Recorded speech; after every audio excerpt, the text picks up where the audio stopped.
Congratulations after Liverpool's recent run. How much did you not just need a win tonight, but a statement win as well? Oh, listen, I don't know if it's a statement, but obviously it's a win and something to build on, and on to the next. Sense of relief though amongst you all? Listen, we in the football, or at least I'm in the football business for quite a while, so I don't think there's relief, but obviously we were all disappointed with losing games, and obviously it was a positive that it didn't happen, at least in my time. I think losing 4 in a row. So obviously that's something you have to then deal with as a group. Stick together, block the outside noise, and keep working. And today we won. That's it. We got 3 points on the board, and now we recover and have to be ready for Brentford. Don't often see the two centre-halves scoring in the same match. Talk us through both of those goals, because they were almost a carbon copy of each other. I think I had my goal obviously was in front of the goalie. I think Ibu was a powerful header. I think the last time we did it, I think, was in Milan, I think. So good that we could be important in scoring goals and securing the win, of course. If there's one small negative from tonight, another goal conceded. How frustrating is that not to keep a clean sheet? Yeah, listen, we try to keep clean sheets, and you keep working so hard. And in football, obviously, you can concede goals. Unfortunately, today it happened, but it's about how you react. And in the end, it's about winning games, improving, and every day try to be better than the day before. And it sounds maybe cliche, but that's the only thing what we have in our mind, and we should have in our minds. And don't, like I said, don't get dragged into all the negative things that's going around at the moment. We want to perform, we want to improve, and that's the aim we have. How difficult is it to block the noise out though when it's all going on? Well, for me it's quite easy, but I'm obviously quite longer in the business than others. But obviously that's definitely a message that we have. You know, the only way that you can play your game in the best way possible is to focus on the task ahead, and that's perform as a team. Because that's the only way you can win games. Obviously, we have the individual quality. Otherwise, you won't play for Liverpool. We have to do it together in order to be successful, and keep going, and don't get dragged into all that stuff. Well done tonight. Thank you. Yeah, don't get dragged into all those pundits talking about the game or anything like that. It's all like internet nonsense. Was it easy for you two to block out the noise? Yeah, it was for me. Yeah. What about you? Yeah, the same. I didn't listen to any of it. I mean, I know it's ironic because we're sitting here covering the game, but I think when you have issues as a team and it's gone difficult, you need to block out all the outside noise, and there is a lot of noise. In the dressing room, you know what's happened, the manager knows, the players know, and you fix it. When you listen to everybody else's opinion, you know, there's too many opinions, and it can make a mess. And before the game, we haven't been overly critical about Liverpool at all, have we? I think you've been quite measured in how you should respond to it. And when you play 600-700 games like we have, you're always going to go through peaks and troughs. When you win trophies, people go overboard, and when you lose a couple of games or lose a semi-final, people go overboard. So it's just about keeping the medium, and you always know that a couple of days later you've got another game to try and prove people wrong, and that's what Liverpool have done tonight, and so they should do. They did need a response though, and that must be satisfying for them to get it, and also to get 5 different goal scorers too. Yeah, and I think a lot of it started from actually just defending properly. You know, a couple of the goals came actually defending a little bit deeper and then in transition. You know, I think if they defend well, they will be absolutely fine. You know, they have so many wonderful attacking players. So I think even Virgil will know that. He'll probably say, get people a little bit closer to me. Let's defend properly and let the boys at the top of the pitch win games. Maka, let's rejoin the game when they're already 1-0 down and they needed somebody to give them a little bit of a spark, and it was Ekitike. Yeah, and we mentioned him before the game because he's been a real bright spark in Liverpool's attack since he joined the club. And his goal was really nice. The first touch was excellent. This one over across Robin Koch. He has to pull himself up. And then his awareness to slow himself down, have a look at the goalkeeper. Doesn't rush at all. Everything is cool and calm in his mind. He knows exactly what he's going to do. Look at the goalkeeper, slows down, gets Liverpool back in the game. And he has to play now, doesn't he? I mean, I don't know whether Alexander Isak has got an injury. Well, that'll come out in the next couple of hours, but he's a starter all the time. He's really he's their best player. Yeah, he's their best forward, isn't he? With the two of them starting tonight, if it was a dress rehearsal, not so much a dress rehearsal. If it was a competition or an audition, then Ekitike is very much one hands down. Yeah, 100%. Yeah. And I think not only that, I think there were at times today he played almost as a 10 and he dropped and he received the ball. He can turn. He's a beautiful football player. I think obviously size, technically, and it looks like he can kind of embrace the pressure of what it's like to play for a massive football club like Liverpool. So he has to be a guaranteed starter at the moment.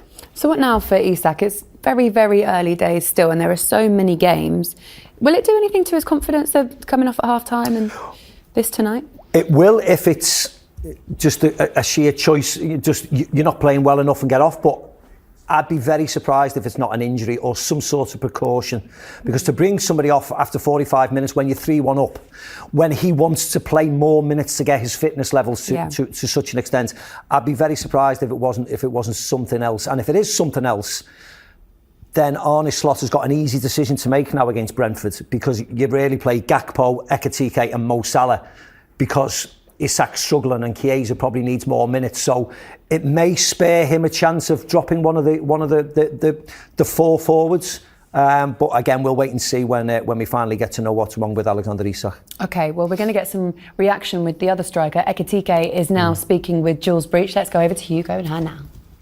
Hugo, you lit this stadium up so many times as a Frankfurt player. What was it like to score here as a Liverpool player so soon after you left? I had to. It was a great feeling. Obviously, it was something special today for me to come back. I would say at home.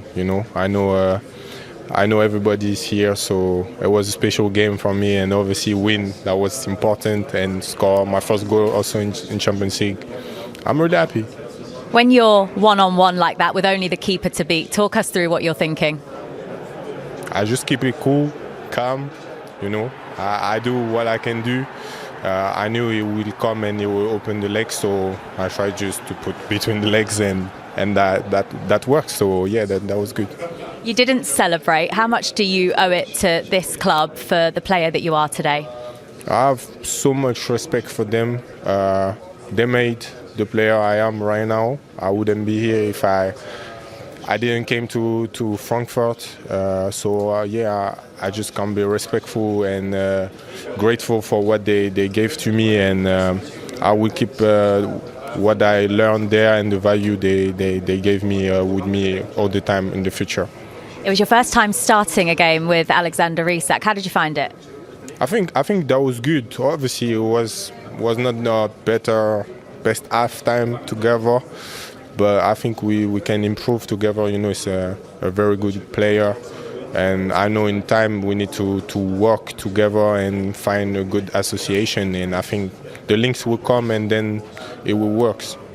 Of all of Liverpool's new signings that came in this summer, you seem to have settled in so quickly. Why do you think that is?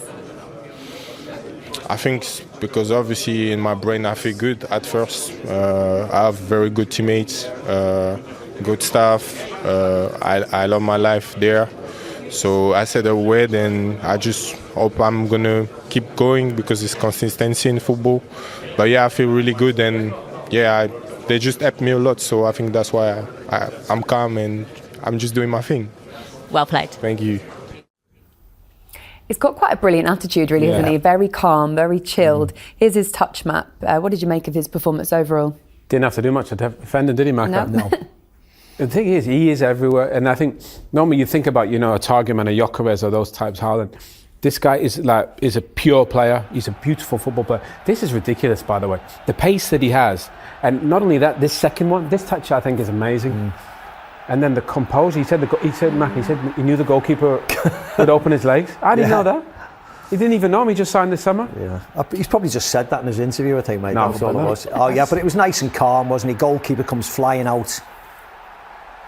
Has a look at the goalkeeper to see where his body is and how he's positioned, and gets his goal. He has a confidence which I think is quite unique, actually. I don't think you can really teach that. He carries himself with, I think Fletch said it in commentary, he has an elegance the way he plays. Does, and I think he's got something special, I think, about him. Obviously he's a fantastic player, but like you said, he's calm. He's got a real good body shape on him. When you see him running with the ball, he moves his shoulders really well, and he drifts left and right. He just looks like a real natural runner. and he's very skillful as well. And of course, coupled with the goals he scores, you know he's going to score plenty if he stays fit. Let's talk about Mo Salah, guys, and whether or not it's too early to talk about any kind of changing of the guard yet, because this could also just be a little bit of a momentary blip for Mo Salah. The consistency that he has had over his career, especially at Liverpool, has been incredible. Yeah, one of the best, and he deserves, maybe he's had a little rest today, but that won't last very long. He'll be back in on the weekend. The season that he had was one of the best I've ever seen last season in terms of goals and assists.